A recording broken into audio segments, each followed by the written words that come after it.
이 시간 함께 나눌 하나님의 말씀, 함께 볼 하나님의 말씀은 사무엘상 17장 41절부터 47절까지의 말씀입니다. 한 절 한 절 교독하고 마지막 47절을 합독하도록 하겠습니다. 제가 먼저 읽도록 하겠습니다. 블레셋 사람이 방패든 사람을 앞세우고 다윗에게로 점점 가까이 나아가니라.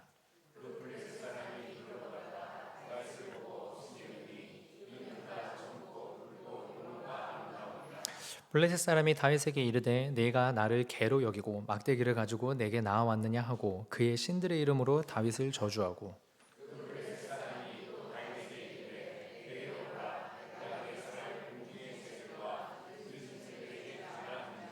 다윗이 블레셋 사람에게 이르되 너는 칼과 창과 단창으로 내게 나아오거니와 나는 만군의 여호와의 이름 곧 네가 모욕하는 이스라엘 군대 하나님의 이름으로 내게 나아가노라.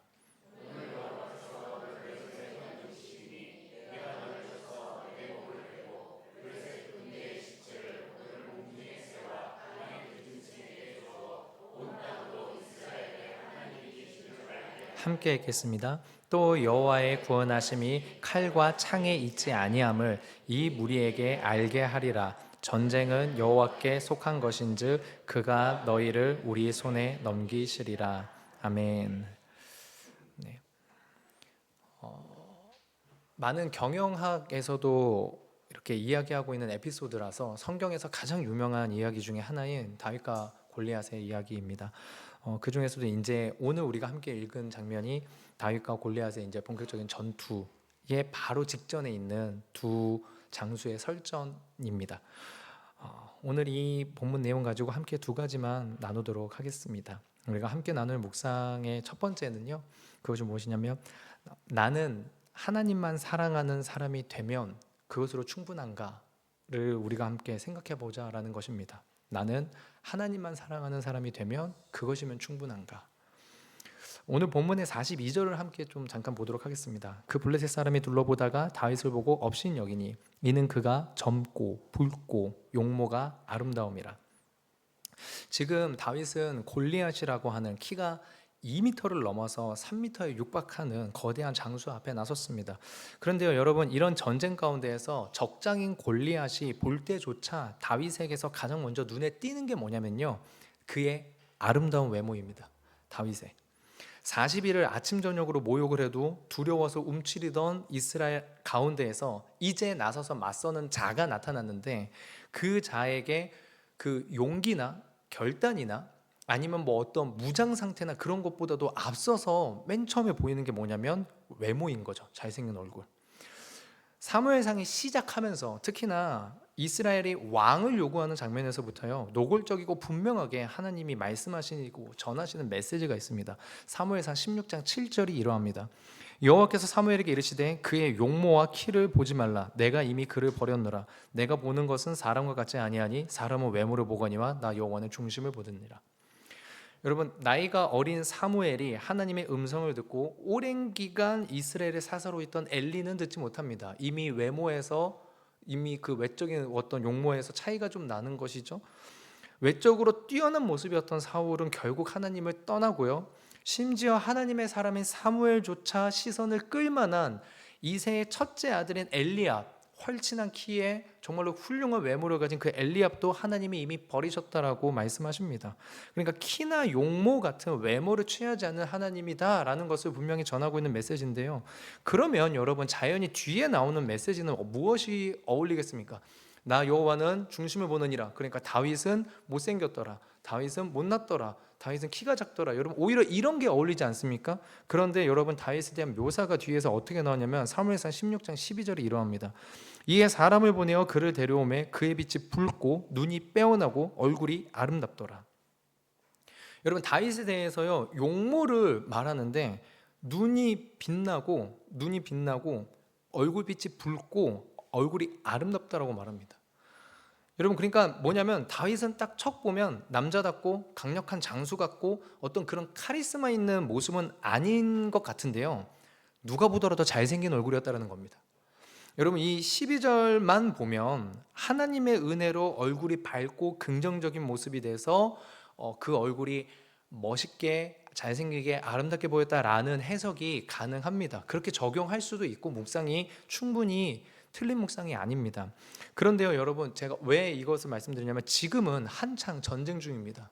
그래서 적장 앞에 섰는데 이 적장조차도, 이 골리앗이라고 하는 장수조차도 맨 처음에 눈에 띄는 게 잘생긴 외모라고 할 정도면, 여러분, 다윗은 누가 보더라도 잘생긴 게 맞습니다. 약간 하나님께 배신감이 드는 부분이기도 하지 않습니까? 분명히 외모 안 본다고 하셨는데 이럴 수가. 근데 여러분, 게다가 다윗은요, 어린 시절 사자와 곰도 잡아본 경험이 있는 용기 있는 사람입니다. 여러분, 거대한 골리앗이 하나님을 모욕했을 때 여러분, 다윗만 사실 분노했겠습니까? 거기에 있는 이스라엘 사람들 다 분노했겠죠. 근데 여러분, 내 마음속에 분노도 나보다 위협적인 사람 앞에 가면 분노 조절 장애가 아니라 분노 조절 잘해라고 저희가 얘기하는데, 분노가 잘 조절됩니다, 여러분. 거대한 어떤 그런 폭력 앞에 서게 되면. 근데 다윗은요, 분노가 일어났을 때 골리앗을 받고, 골리앗의 무장도 받고, 골리앗의 상태를 다 봤음에도 불구하고 나섭니다. 이건 단순하게 눈이 뒤집힌 게 아니라, 다윗 안에 용기가 있음을, 과거에 사자도 잡아보고 곰도 잡아본 하나님이 함께 하셨던 그로 말미암아 다윗 안에 용기가 있는 모습이 드러난 모습이죠. 그리고 여러분, 생각해 보면요, 조금 더 자세히 생각하면요, 다윗의 키도 그렇게 작은 편은 아니었을 것으로 우리가 조금 추측해 볼 수 있습니다. 왜냐하면 지금 제가 따로 PPT에는 쓰지 않았지만 사무엘상 17장 38절에 보면요, 사울이 자기 군복을 다윗에게 입히려고 합니다. 근데 여러분, 상식적으로 생각을 해보시기 바랍니다. 사울은 이미 다른 이스라엘 사람들보다 어깨 위로 머리가 있을 정도로 키가 큽니다. 다른 사람들은 다 자기 어깨 아래로 내려다볼 정도로 키가 컸는데, 그런 사울이 아무리 자기가 입는 군복이 다른 군복보다 방어력이 좋고 성능이 뛰어나다고 해서 사이즈가 전혀 맞지 않는 사람한테 강제로 입힐까요? 수많은 전쟁을 치러서 그 군복이 어떤 의미를 가지고 있는 건지 알고 있는 사울이, 만약 예를 들어서 사울의 키가 180인데 다윗이 160 정도로 작아요. 그런데 160이지만 입어 라고 할 만큼 사울이 멍청했을까요? 그렇지 않죠. 다윗을 보니까 자기 군복이 어느 정도 얼추 맞을 것 같은 거예요. 그러니까 다윗은 사실 키가 사울만큼은 아니어도 상당히 좀 컸을 것으로 우리가 추측해 볼 수 있습니다. 나아가서요, 악기도 잘 다룹니다. 사울이 악신이 들려가지고, 여러분, 뭔가 이렇게 힘들 때 음악으로 치료하라고 신하들이 충원을 하죠. 그리고 거기에 대해서 뽑힌 사람이 다윗입니다. 여러분, 그러면 왕에게 음악적 치료를 하려고 할 때 뽑은 사람의 악기 실력이 대충이겠습니까? 그러니까 아마 나름대로 이스라엘 전역에서 최소한 베들레헴 전역에서 다윗보다 수금을 잘 타는 사람은 없었던 거죠. 거기다가 말도 겸손하게 잘 풀어내고, 그렇기 때문에 인간적인 매력도 있는 게 다윗입니다. 그러니 그가 이스라엘의 왕인 사울에게 쫓기고 있다는 걸 대놓고 알고 있음에도 400명이나 다윗을 따라다니게 된 것이겠죠. 그러면 여러분, 이렇게 용기도 있고 잘생겼고 키도 어느 정도 크고 인간적인 매력이 있는 다윗에 대해서요, 사무엘서 기자가 어떤 것도 강조하고 있지 않다는 사실이 여러분 두드러지지 않습니까? 당장의 전쟁에 서서 장수로 대적을 했는데 눈에 띄는 게 잘생긴 외모일 만큼 뛰어난 외적인 조건을 가지고 있는 게 다윗인데, 그 다윗의 외적 조건에 대해서 사무엘 기자는 아무것도 기록하고 있지 않습니다. 오히려 사울에 대해서는 그의 외적인 언급이 너무나도 분명하게 많이 있습니다. 그의 업적에 대해서는 모든 전쟁에서 승리했다라는 기록이 있습니다. 그런데 다윗에 대해서는요, 사무엘서에서는 강조하는 것은 이것입니다. 하나님의 마음에 맞는 자, 하나님을 사랑하는 자. 저를 포함해서 많은 그리스도인들이 기대하는 것이 있습니다. 바라는 것이 있죠. 그 무엇이냐면 바로 하나님께 멋있게 쓰임받는 것 아닙니까? 하나님을 모욕하는, 도저히 덤빌 엄두가 안 나는 골리앗과 같은 세상에, 골리앗과 같은 환경에 믿음으로 맞서고 싸우는 결단과 용기를 가지고 결국에는 승리해서 많은 사람들에게 하나님을 영광스럽게 나타낼 수 있는, 그렇게 하나님께 쓰임받는 것, 여러분, 우리가 사실 그리스도인으로서 꿈꾸고 있지 않습니까? 기대하고 있지 않습니까? 여러분, 이런 기대나 꿈꾸는 것이 잘못된 것이냐? 절대 아닙니다. 여러분, 오히려 저는 요즘 시대에 특히나 청소년이나 청년들 사이에서 이런 꿈이 사라진 게 너무 안타깝습니다. 내가 좀 하나님 앞에 정말 제대로 쓰임 받고 싶다, 하나님 위해서 한번 살아보고 싶다라는 그런 소망함과 어떤 그런 좀 소위 말해서 나댄다라는 표현을 애들이 쓰는데 막 나서고 막 진짜 뭐 도전해보고 하는 이런 게 청소년이랑 청년 사이에서 정말 많이 사라졌죠. 그게 참 많이 안타깝습니다. 근데 어쨌든 중요한 건 뭐냐면 우리가 그런 걸 원하는데요, 우리가 그렇게 또 소망하기는 하는데, 그러나 다윗을 통해서 꼭 잊지 말고 우리를 점검하게 하는 부분이 있다는 겁니다. 그건 뭐냐면 그런 모든 일을 이루어내는 유능하고 빛나게 쓰임받는 훌륭한 업적, 능력, 내가 성장하는 어떤 그 하나님의 역사, 여러분 그 모든 것의 본질적인 이유가 하나님을 사랑하는 자, 이것 하나면 충분한가? 이에 대한 물음을 다윗을 통해서 지금 하고 있다는 것입니다. 이스라엘 전체 누구도 나서지 않았습니다. 오직 다윗 한 사람만 나섰습니다. 심지어 가장 먼저 앞서서 나서야 돼 모든 이스라엘 사람 중에서 가장 키가 큰 사울 왕조차, 모든 전쟁에서 승리하고 있었던 사울조차, 많은 전쟁을 통해서 용기를 가졌던 사울조차 두려워서 움츠리고 있을 때 다윗이 홀로 나섰습니다. 여러분, 다윗의 용기가, 그리고 그 다윗의 외모가, 그리고 그 다윗이 가진 능력이, 그 다윗이 가진 그 어떠한 것들이 너무나도 뛰어난데, 오늘 이 본문에서조차도 다윗은 뭘 얘기합니까? 나는 네가 모욕하는 하나님의 이름으로 나온다.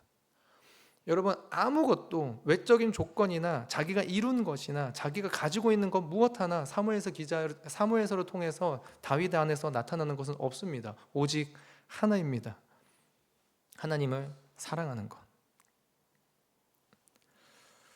하나님이 외모를 보시지 않는다는 말씀이 무엇일까요? 여러분, 이게 마치 외모가 뛰어난 사람은 쓰지지 않는다라는 의미입니까? 여러분, 그렇지 않죠. 하나님의 외모를 보시지 않는다라는 뜻은 외모를 초월한다는 뜻이겠죠. 외모를 초월한다는 뜻. 그러니까 다윗이 외모가 잘생겼든 못생겼든 크게 상관이 없는 겁니다. 여러분, 이게 제가 20대 때 가졌던 생각이긴 한데요, 뭐가 있었냐면 큰 교회에는 문제가 많으니까 교회가 성장을 중시하면 안 된다라는 약간의 저의 좀 약간 그런 게 있었습니다. 저도 대형 교회에 있었으면서 제 모교회가 성도수가 7,000명 막 그랬었거든요. 근데 그러다 보니까 뭐가 있냐면 그 20대의 저의 혈기 어린 마음으로는 뭐가 있냐면 교회를 왔다 갔다만 하는 애들이 너무 짜증나는 거예요. 그냥 출석만 찍고 가는 거죠. 교회 봉사 헌신 1절 안 합니다. 뭐 수련회 가자 막 사정을 해야지 수련회를 가는데, 그게 막 나는 뭐 아니 하나님의 은혜 받는 자리를 사정을 해서 이거 그러니까 오지 마시지 마. 거의 막 저는 막 제 마음 가운데 막 그런 거였거든요. 근데 너무 많은 진짜 교회 안에서 막 그 모습들이, 게다가 여러분 왜 그렇게 많이 싸우시는지, 왜 많이 싸울까요? 정말 제가 궁금하더라고요. 대체 서로 사랑하자라고 이렇게 해도 돼 교회 안에서요? 정말 교회가 크다 보니까 별거 아닌 일로 너무 많이 싸우는데, 정말 심각한 그런 걸 느꼈어가지고요. 저는 큰 교회는 문제가 많다. 막 그런 마음에 있어서 교회가 막 성장을 중시해가지고 하니까 이런 문제 생긴 거니까 막 그런 비판적인 시선을 막 그랬었거든요. 그러니까 교회는 작은 교회가 건강한 교회고 교회는 진짜 막 그래야 된다 막. 근데 여러분, 과연 그럴까요? 여러분, 하나님이 외모를 취하지 않는다는 것은 작은 교회든 큰 교회든 상관이 없다는 것입니다. 작은 교회는 작은 교회의 일이 있고 큰 교회는 큰 교회의 일이 있는 거겠죠. 여러 가지 능력을 가진 성도에게는 여러 가지 능력에 맞게끔 하나님이 또 할 일이 있는 거고, 여러 가지 능력이 좀 부족합니까? 능력이 좀 부족하더라도 하나님께서 외모를 보시지 않기 때문에 거기에 맞춰서 하나님이 쓰시겠다는 것이겠죠. 큰 교회 돈 많이 버는 능력, 잘생기고 아름다운 외모는 배척하고 연약하고 힘이 없고 가난하고 이래야만 하나님께 쓰임 받고 사람에게 덕이 되고, 아니요, 당연히 그런 게 아닙니다. 빌립보서 4장에 이렇게 나와 있죠. 11절과 12절이 이렇게 되어 있습니다. 내가 궁핍함으로 말하는 것이 아니니라. 어떠한 형편에든지 나는 자족하기를 배웠노니 나는 비천에 처할 줄도 알고 풍부에 처할 줄도 알아. 모든 일 곧 배부름과 배고픔과 풍부와 궁핍에도 처할 줄 아는 일체의 비결을 배웠노라. 사실 빌립보서는 4장 13절이 유명하죠. 그래서 내게 능력 주시는 자 안에서 내가 모든 것을 할 수 있다라고. 근데 사실 이 4장 13절 앞에 있는 이 내용이 훨씬 더 중요하지 않습니까? 풍부나 빈곤이나 이게 무슨 상관이 있냐? 배고픔이나 배부름이나 무슨 상관이 있냐? 배고픈 자에게는 하나님이 역사하시지 못하냐? 빈곤한 자에게만 하나님이 일하시냐? 풍요로운 사람에게는 하나님이 불쌍히 여기지 아니하시냐? 빈곤한 사람들만 하나님이 축복하시냐? 전혀 아니죠. 외적인 조건이 아닙니다. 외적인 조건이 아닙니다. 외모를 보지 않으십니다. 저는 진심으로 우리 성도님들 모두가 경제적으로 어렵지 않았으면 좋겠습니다. 진심입니다. 사회적으로도요, 육체적으로도 건강히 모두 풍요로우셨으면 좋겠습니다. 청소년들이, 청년들이 모두 뛰어난 능력을 가져서 많은 사람들한테 인정받고 칭찬받았으면 좋겠습니다. 그렇게 하나님께 쓰임받았으면 좋겠습니다. 이건 진심입니다. 정말 특별히 우리 은자교회 청소년, 청년들이 그랬으면 좋겠습니다. 그러나 그 모든 것들과 비교가 안 될 만큼, 그 모든 것들과 비교가 안 될 만큼 예수님을 사랑하는 자가 되는 것이, 그것을 갈망하는, 내가 다른 모든 것보다 주님 사랑하기를 갈망합니다 라고 하는 사람이 되는 것이 여러분 우리가 가장 먼저 추구해야 될 부분이지 않나 싶습니다. 그래서 저 사람은 정말 예수님 좋아하는 사람이다, 이러한 평가를 받는 그런 존재가 우리 청소년들, 우리 청년들이, 제가, 우리 성도님들이 되어야 되지 않을까 싶습니다. 다윗이 가지고 있는 그 수많은 뛰어난 능력들이, 다윗이 가지고 있었던 그 수많은 뛰어난 외적인 조건들이 단 하나에 다 사그라드는 것처럼 내 마음에 합한 자, 하나님을 사랑하는 자, 이거 하나에 다윗의 그 어떤 모든 외적인 조건들이 눈에 보이지 않게 되는 것과 같이 우리 모든 은자교회 성도님들이 진짜 그렇게 주님 사랑하는 거 하나면, 그것 하나면은 다른 외적 조건 인정받지 못해도 충분할 수 있는 그런 믿음이 될 수 있으면 참 좋겠습니다. 그리고 저도 그 가운데 있었으면 좋겠습니다. 두 번째로 함께 나눌 묵상이 무엇이냐면, 하나님이면, 그렇게 하나님이면 충분한 사람이 하나님을 나타낸다는 것입니다. 골리앗이 40일간 아침 저녁으로 하나님의 이름을 모욕합니다. 그리고 이스라엘은 골리앗이 두려워서 고개를 숙이고 있습니다. 그런데 이스라엘을 더 속상하게 하는 것이 있습니다. 이스라엘을 더 두렵게 만드는 것이 있습니다. 그게 무엇일까요? 저렇게 하나님을 욕하고 있는 골리앗이 전혀 벌을 받고 있지 않다는 겁니다. 전혀 벌을 받고 있지 않다는 겁니다. 분명 우리가 배운 하나님은 뛰어난 능력의 하나님이신데, 신이신데 40일을 아침 저녁으로 우리와 우리의 하나님을 모욕하는 저 블레셋 장소 골리앗이 죽기는커녕 다치지도 않고 너무나 멀쩡합니다. 마치 하나님이 죽은 것 같이, 하나님 없는 것 같이 여겨집니다. 골리앗이 모욕하는 저 하나님을 의지해도 될런지, 저 하나님이 진짜 능력이 있는 건지 의심이 생길 지경입니다. 그런데 여러분, 오늘 본문에서 다윗이 골리앗 앞에 나서서 무엇이라 말합니까? 45절에 이렇게 나와 있습니다. 다윗이 블레셋 사람에게 이르되 너는 칼과 창과 단창으로 내게 나아오거니와 나는 만군의 여호와 이름 곧 네가 모욕하는 이스라엘 군대의 하나님의 이름으로 내게 나아가노라. 여러분, 여기에서 이 표현이 참 정말 대단하지 않습니까? 네가 모욕하는 그 하나님의 이름으로 내가 나아간다. 여러분, 다른 이름이 아닌 겁니다. 다른 사람들이 골리앗이 두려워하는 이름이 아닌 겁니다. 다른 사람들이 다 인정할 만한 그 이름이 아닌 겁니다. 무엇인가 정말 대단하고 뛰어난 이름이 아닙니다. 무슨 이름이냐면 모욕하는 이름이라는 겁니다. 네가 그렇게 자신 있게 모욕하고 있고 40일 동안 모욕을 해도 아무런 일이 없어서, 그래, 하나님이 마치 무능력한 것 같지, 네가 말한 대로 무능력한 하나님, 그 하나님의 이름으로 다윗이 지금 나아간다고 하는 것입니다. 여러분, 이게 지금 우리에게 어떠한 메시지를 주고 있습니까? 다윗이 자신이 가진 물맷돌 실력, 사자와 곰을 잡아본 사냥 솜씨, 경험, 용기, 이런 말이 아닙니다. 네가 모욕한 하나님, 네가 모욕한 하나님. 다윗은 이게 어떻게 가능할까요? 골리앗이 무시하는 그 하나님, 그렇게 무시를 당해도 아무 말도 못하는 이스라엘 사이에서 나는 네가 모욕하는 하나님의 이름으로 나아간다. 그 이유가 무엇입니까? 왜냐하면 분명합니다. 다윗은 하나님이 가장 중요했습니다. 하나님이면 충분했습니다. 하나님 외에 다른 조건은 크게 의미가 없었던 겁니다. 그렇기 때문에 만약 다윗이 다른 평가나 다른 소유를 계산하는 사람이었으면, 그렇다면 다윗도 아마 나서지 않았을 겁니다. 왜냐? 골리앗과 싸워서 만약 지면 어떻게 하지? 라는 계산을 하게 될 거고, 골리앗과 싸웠을 때 만약에 내가 손해를 보는 게 뭐지? 라는 것을 생각하게 됐을 때 다윗은 결코 나설 수 없었을 겁니다. 그러나 다윗에게는 하나님이 가장 중요했죠. 그리고 하나님이면 충분했습니다. 그러자 하나님이 다윗을 통해서 역사 가운데 나타나시기 시작한 거죠. 등장하시기 시작한 겁니다.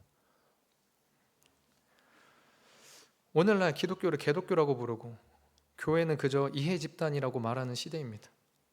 아무리 기도를 해도 상황이 나아지는 것 같지 않고 오히려 교회를 다니지 않는 사람들이 더 착하고 교회를 다니지 않는 사람들이 더 행복하게 사는 것 같은 이런 흐름 속에서 내가 하나님을 붙들고 있는 게 맞나 하는 생각을 들게 하는 경우가 매우 많이 있습니다. 그런데 여러분, 반대로 오히려 이런 시대이기 때문에 더 온전히 하나님을 붙드는 자를 하나님이 찾으신다는 걸 우리가 믿었으면 좋겠습니다. 하나님이면 충분하다, 하나님 한 분이면 족하다, 복음 하나 붙들고 있으면 내가 빈곤에 처하든 풍부에 처하든 내 외적 조건 상관없다, 그 한 사람을 하나님이 더더욱 찾고 있지 않겠습니까? 왜냐? 그 사람이 하나님을 드러내는 사람이기 때문에, 하나님으로만 만족하기 때문에, 하나님만 가지고 있으니 그 사람에게서 입에 나오는 건 하나님일 것이요 그 사람의 삶에서 나오는 게 하나님이기 때문에. 여러분, 이 관점으로 보면 오늘 본문인 사무엘상 17장이 더더욱 분명하게 선명하게 드러나는 게 있는데, 무엇이냐면 골리앗을 이기는 이 전투 장면, 얼마나 위대한 순간입니까? 그런데 고작 이 전투 장면은 48절에서 51절까지 불과 4개 구절밖에 안 됩니다. 다윗이 골리앗을 이기는 이 장면은 불과 4개 구절밖에 안 됩니다. 그런데 다윗이 골리앗에게 선포하는 이 장면을 묘사하기까지 무려 그 2배에 가까운 7개 구절, 오늘 우리가 읽은 본문입니다. 막상 전투는 4개 구절밖에 안 되지만 골리앗이 모욕하고 화를 내고 위협하지만 네가 모욕하는 그 하나님의 이름으로 내가 나아갈 거야 라고 믿음으로 선포하고, 하나님이면 족하다라고 말하고, 그렇게 나는 하나님을 드러낼 거야 라고 말하는 이 내용이 무려 7개 구절입니다. 여러분, 이게 의미하는 바가 뭐겠습니까? 진짜 우리 하나님 외적인 조건 안 본다는 겁니다. 능력이 어떠함이 아니라는 것입니다. 무엇을 보신다는 것입니까? 하나님이면 만족하는가? 그 믿음 가진 사람이 있냐? 라고 하는 것입니다. 전쟁에 이기고 지는 것, 이미 전쟁의 승리는 사람의 숫자에 있지 않다, 하나님의 구원은 사람의 숫자에 있지 않다, 앞장에서 요나단을 통해서도 이미 선포되었습니다. 17장에서 다윗도 말하고 있는 겁니다. 전쟁은 하나님께 속해 있다고. 그 모든 외적인 조건이나 상황과 환경들 하나님께 속해 있다고요. 아니 목사님, 그러다 지면 어떻게 합니까? 그러다 패배하면 어떻게 합니까? 그러다 망하면 어떻게 합니까? 여러분, 놀라운 게 무엇이냐면 그러한 모든 상황까지도 계산해서 최고의 절정의 믿음의 고백을 한 게 다니엘서에 나와 있습니다. 무엇이라 말합니까?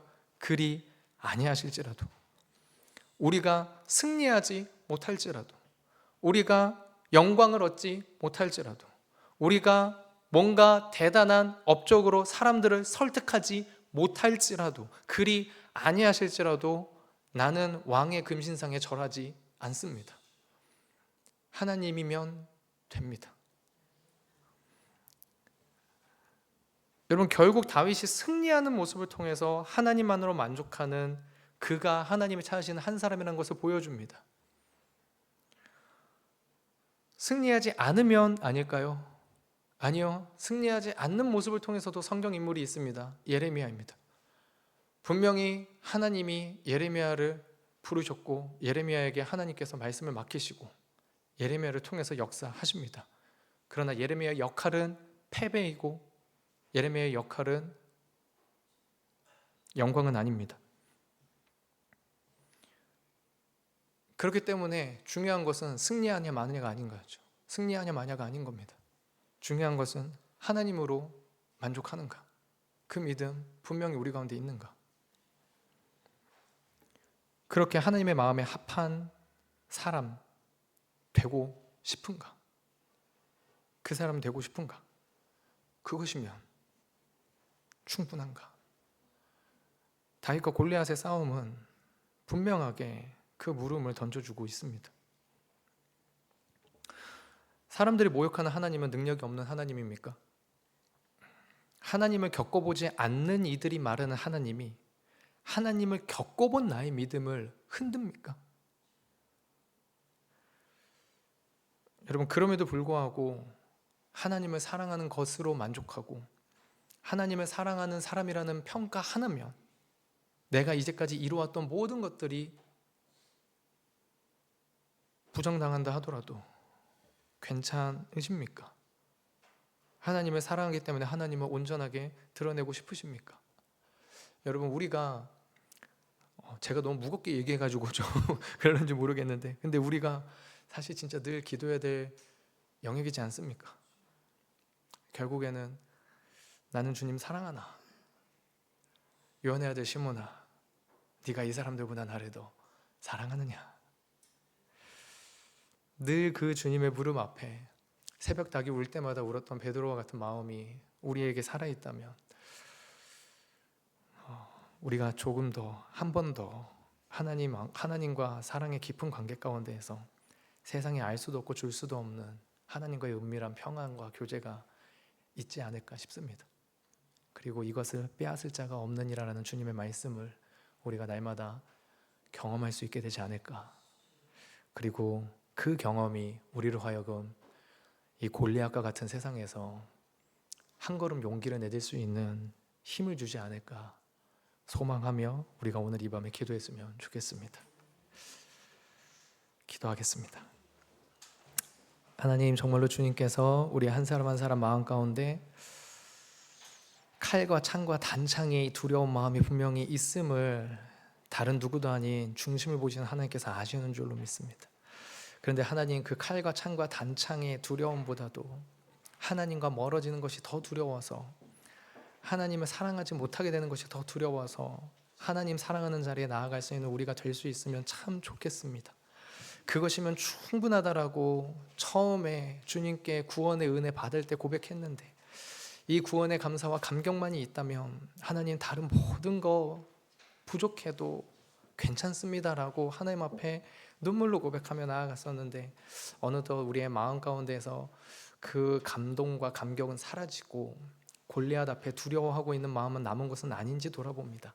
다시금 주님 사랑이면 충분한 마음 회복시켜 주셔서 하나님, 정말로 너희가 욕하는 그 예수의 이름, 너희가 모욕하는 그 하나님의 이름으로 내가 나아간다 라고 할 수 있는 귀한 믿음의 고백들이 우리 가운데 있게 하여 주시옵소서. 감사드리며 예수님의 이름으로 기도합니다. 아멘.